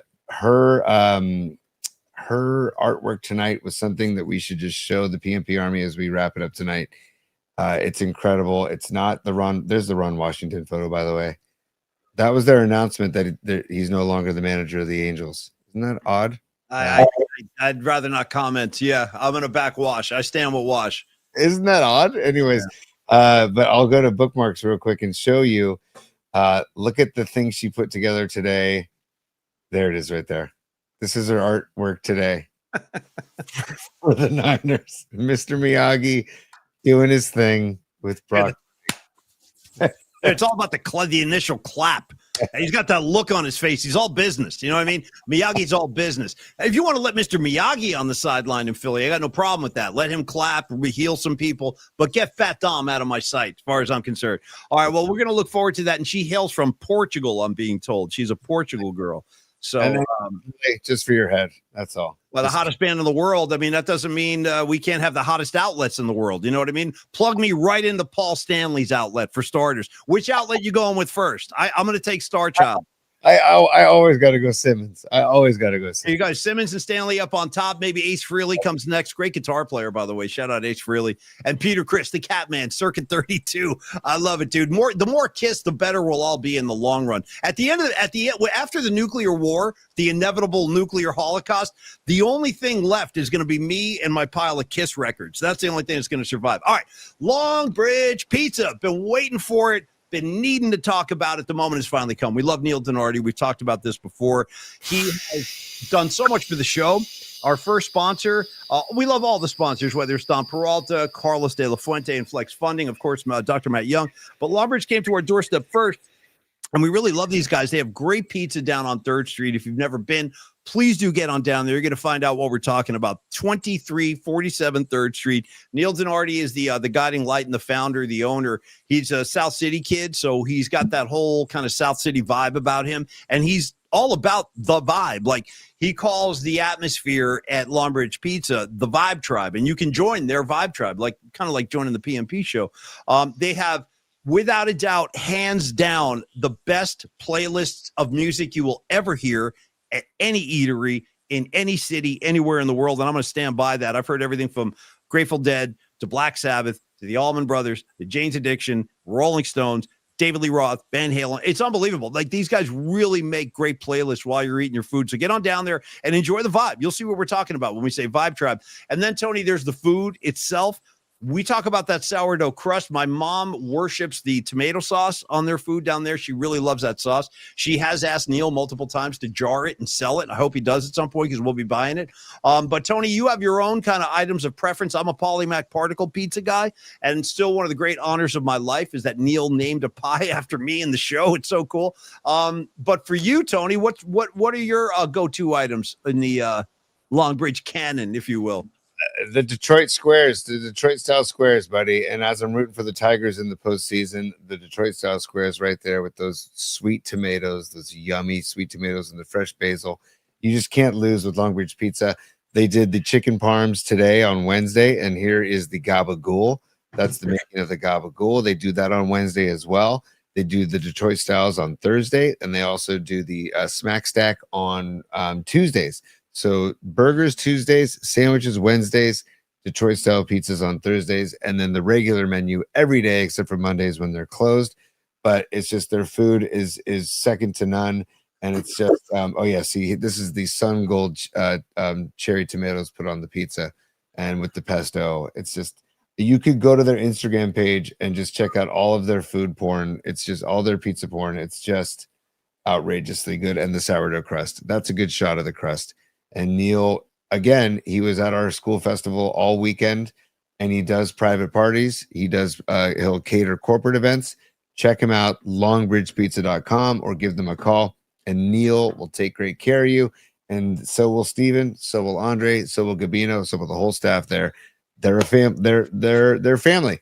They're family. Hey, the only thing Neil has ever asked of us is that if you do place an order, do it on their website, especially if it's delivery. He prefers that. So that's the one thing Neil's asking for. Let's honor that. If you want a delivery, you live in the city, place the order on the website. And I got to be honest, I miss Neil. I haven't seen him in a couple of weeks. I'm getting pangs. I need to hit a Denardi. You know what I mean? And I'll make it happen soon enough. We're working on a special event at Longbridge. We kind of hinted at that earlier in the show, but hopefully by the end of October, we'll have something for you where we can all kind of congregate down there at Longbridge. Okay. Final thoughts. Final thoughts. I know we got to wrap here, but I asked Neil Denardi, how did Slices for Sami go on Monday? And his response, it was a total success. Sami was super appreciative. He ended up staying the whole time. He said all the great energy helped him get rid of the pain. And he said the pizza makers were all super stoked to meet each other and talk about the business. And plus, added bonus, Stevie Bisecchio was in the house as well. Stevie B went to Slices for Sami on Monday night. So great job, Stevie B. And finally, Paulie, the last super of the night is Chooch. He goes, sorry, Kron Ick for the OT. We don't end in a tie. Wow. Listen, we're going to get a good undressing for this one. We've gone so far over the finish line. It's borderline abusive what's going on now. It's borderline abusive. They've asked us to do 60. We're handing in 2-hour shows at this point. It's getting out of control. But we love you guys, and we love doing the show. And guess what? We'll do it again tomorrow at 11. We will see you then with the legendary Rod Brooks. How about that? Brooksy giving us some time before he goes on the formal pregame show on NBC Sports Bay Area, which I enjoy a great deal. Him and Matt Mayoko and Ramirez, they break it down pre and post. Definitely check that out. We'll talk more about that tomorrow. Hey, we're going to email you guys early in the morning about the Mill Valley Film Fest. So we'll let you guys know who won. You'll be hearing from Bo Blanchard himself, and he'll arrange the pickup for you. I'll take care of the Freestone Peaches. We'll announce that winner tomorrow on the show.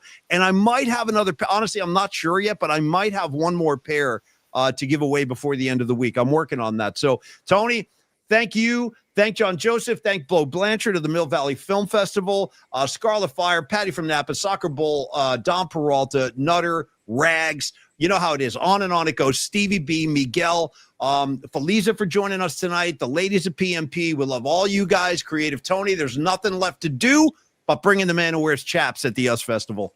Oh, well, hold on 1 second. This is great iced tea. I had to get that in there, Paulie. And So say good night to the bad guy. and Oh, good for you. and Class dismissed. It's a good crossfade. It's a damn good. I just like to sit back and enjoy that one. Whoa, the drone comes in right over Dave. It's pretty damn impressive. All right, you guys have a great night. Enjoy your evening. I'll be up for hours. Who am I kidding? I'm not going anywhere. I'll be up for. Dude, you know what I started watching? And now I'm kind of hooked already. I'm actually going to be watching another episode tonight, and I'm like very late to the party on this. But the show with Jennifer Aniston and Reese Witherspoon, the morning show, I'm all in. And let me tell you this. I love Billy Crudup, the guy who plays like the executive. He's kind of crazy. Big fan of that dude. Big freaking fan. He comes in the room all nuts looking and making everybody uncomfortable. Anyway, that's where I'm headed. Time to roll one up. Enjoy the rest of your nights, everybody, and we will see you tomorrow. PMP takes off at 11 a.m. Have a great night, y'all. Cheers, and we'll see you in the morning. Bye-bye.